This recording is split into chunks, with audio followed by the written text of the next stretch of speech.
Саламатсыздарбы? Бүгүн сиздер менен мен Орозбекова Жибек жана биздин темабыздын аты адамдын тең мамилеге жана басмырлабоого болгон укугу.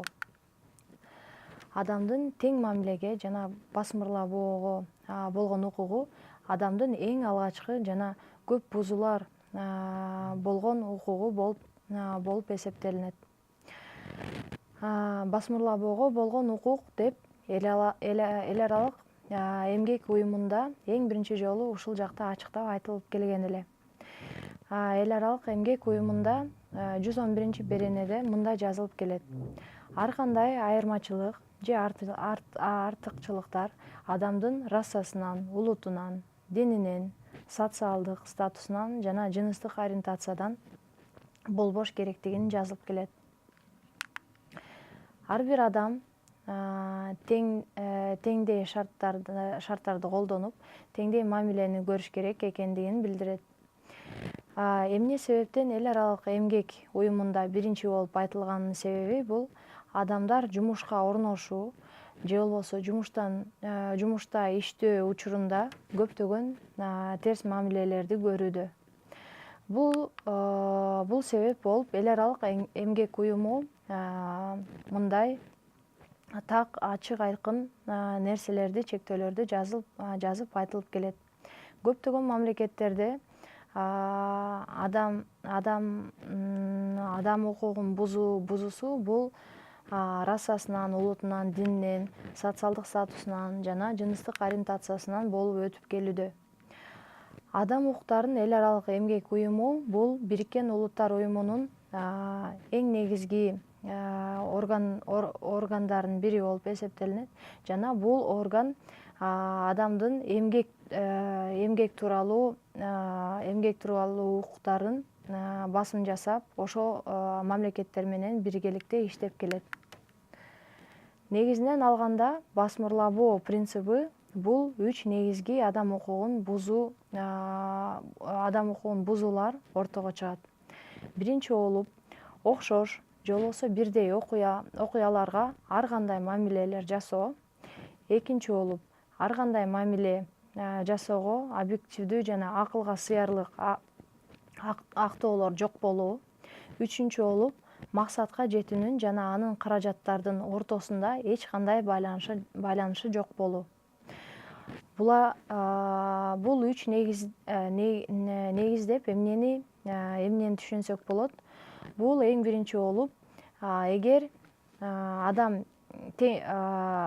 иштечү адам башка адамдар менен тең болуп, бирок анын жынысы же болбосо социалдык статусу же болбосо дини же болбосо политикалык көз караштары башка болгондуктан бул ишчиге организация тараптан же болбосо мамлекет тараптан орой же болбосо объективдүү эмес мамиле жасоосу ушундай негиздерде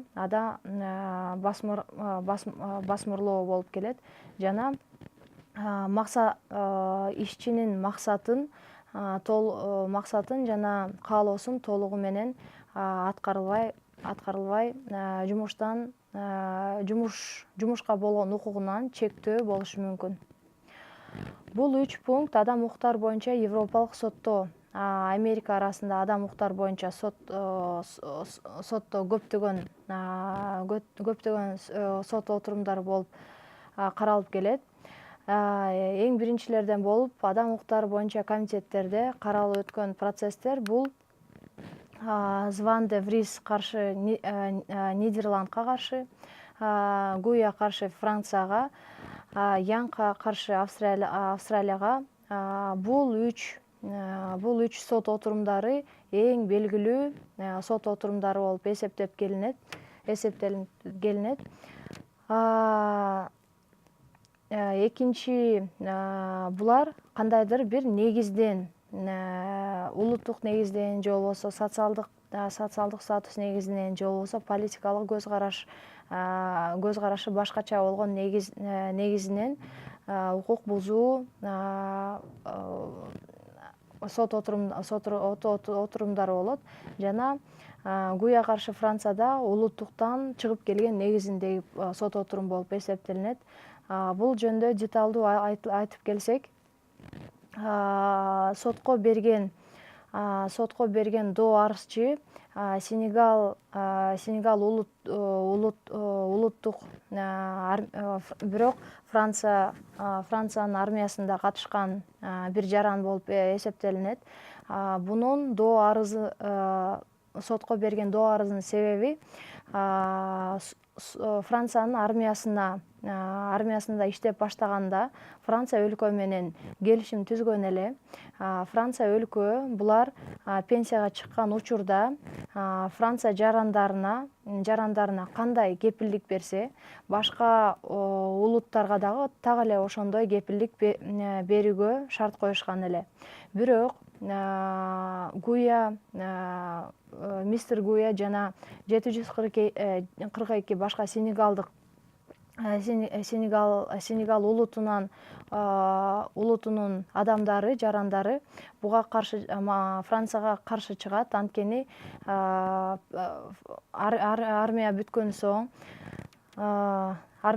соң пенсияга Франция менен түзгөн кепилдиктер, келишимдер ишке ашпаарын ошону соттор аркылуу чечип келет. Бул жакта Франция мамлекети сотто утулат жана ГУЯ жана анын 742 Сенегал улутунун өкүлдөрү бул процессти утушат. Бул мисал менен эмнени билдиргим келет? Бул мисал менен улуттук негизинде кандайдыр бир адам бузуулар көп болушу мүмкүн. Эң белгилүү болуп бул окуя ортого чыгат. Башка окуя жыныстык негизинде адам бузуулар болушу мүмкүн. Жыныстык негизинде эң белгилүү болуп Зван де Врис каршы Нидерландга каршы процесс окуя ортого чыгат. Зван де Врис бул аялы күйөөсү болуп эсептелинет. Бул жакта доо арызчы аял болуп эсептелинет. Бул аялдын дагы сотко кайрылуусунун себеби пенсияга чыккандан соң мамлекет тарабынан социалдык кошумчалар берилбегенинен ошол мамлекет Нидерланд тарабынан укук бузуу негизинде бул адам укуктары боюнча Европалык сотко кайрылат. Европалык сотто Нидерландды туура эмес көрөт жана бул үй бүлө соттук отурумду утууда деп эсептелинет. Бирок Европалык адам укуктарынын сотуна чейин Амстердамда көптөгөн улуттук инстанциялардан өтүшөт. 10 жылдын ичинде процесс болот жана көптөгөн кыйынчылыктарды алып келет. Бул жыныстык негизиндеги процесси. Бул эки мисал менен мен эмне айтып кетким келет? Эки мисал менен мен басмырлоого каршы эл аралык документтер жана жыйындар көптөгөн бар. Ошол жыйындар адам укугу бузуу учурунда гарант катары, кепилдик катары турат жана мамлекет мындай учурларда, укук бузуу учурларында утулуучу катары ролду ойноп келет. Эң биринчи болуп эл аралык документтерде негиздер болуп адам укуктары жалпы декларациясы чыгат. Бул жакта адам тууралуу басмырлоого экинчи берене жөнүндө экинчи беренеде айтылып келет. Экинчи болуп экономикалык, маданий жана социалдык укуктар боюнча эл аралык конвенция экинчи берене, экинчи бөлүктө айтылып келет. Үчүнчү болуп аялдарга карата басмырлоону жок кылуу боюнча эл аралык конвенция. Бул жакта дагы басмырлоого каршы айтылып келет. Тагыраак ачык айтканда, аялдардын кайсы жакта иштебесин, аялдардын ролу чоң болуш керек жана мамлекет ага көзөмөлү болуш керек. Ошол эле учурда аялдардын укуктары бузулбайт деген шартты мамлекет өзү кызыктар болуш керек. 4 болуп баланын укуктары жөнүндө конвенцияларда эң биринчи беренелерде айтылып келет. Өзгөчө болуп бул укук тууралуу билим берүү чөйрөсүндө басмырлоого каршы конвенция жана басмырлабоо тууралуу бекитилип келет. Бул конвенцияда эч кимди билим алуудан чектебөшү керек экендигин айтып келет.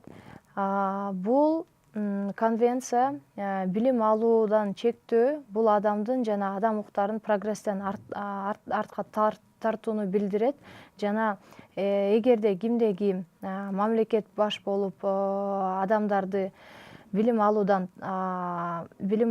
укугун бузган болсо, демек ошол өлкөлөрдө кандайдыр прогресстердин баары артта калуу деп билдирген эле.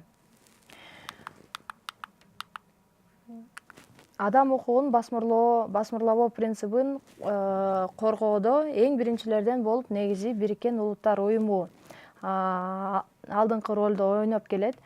Биз билгендей эле Бириккен Улуттар Уюму бул дүйнөдө эң күчтүү жана эң биринчи эл аралык уюмдар болуп эсептелинет жана Бириккен Улуттар Уюмунун көптөгөн ар түрдүү комитеттери каралган жана Бириккен Улуттар Уюмунун эң негизги максаты бул адам укуктарын коргоо максатынан түзүлгөн. Бул тууралуу адам укуктары боюнча баардык конвенцияларда айтылып өтөт. Биз айткандай эле 5 эл аралык конвенция жана регионалдык конвенцияларда адамдын укугун басмырлоого каршы беренелерде айтылып өтүп кеткен. Адам укуктары боюнча комитетте көптөгөн соттук отурумдар өтөт. Алардан болуп биз айтып кеткендей эле 3 процесс ошол адам укуктары боюнча комитетте каралган эле. Бул нерселер менен мен эмнени айтып кетким келет. Бириккен Улуттар Уюмунун астындагы адам укуктары боюнча комитет эл аралык деңгээлде өтө активдүү жана натыйжасы так болгон комитет болуп эсептелинет. Бул жакта ар бир өлкөлөр очереддешип өкүлдүк кылып өтүшөт жана бул жакта мыкты эл аралык деңгээлде юристтер иштеп келишет жана адам бузуу процедураларын булар изилдөө өтө жакшы түрдө изилдөө менен алып өтүшөт жана соттук отурумдар көптөгөн соттук отурумдар болот. Бул жана башка комитеттер болуп адам укугунун басмырлообоо принцибин өйдө алып өтөт жана көптөгөн адамдар өзүнүн укугун ушул комитеттер аркылуу жана конвенциялар аркылуу коргой алышат.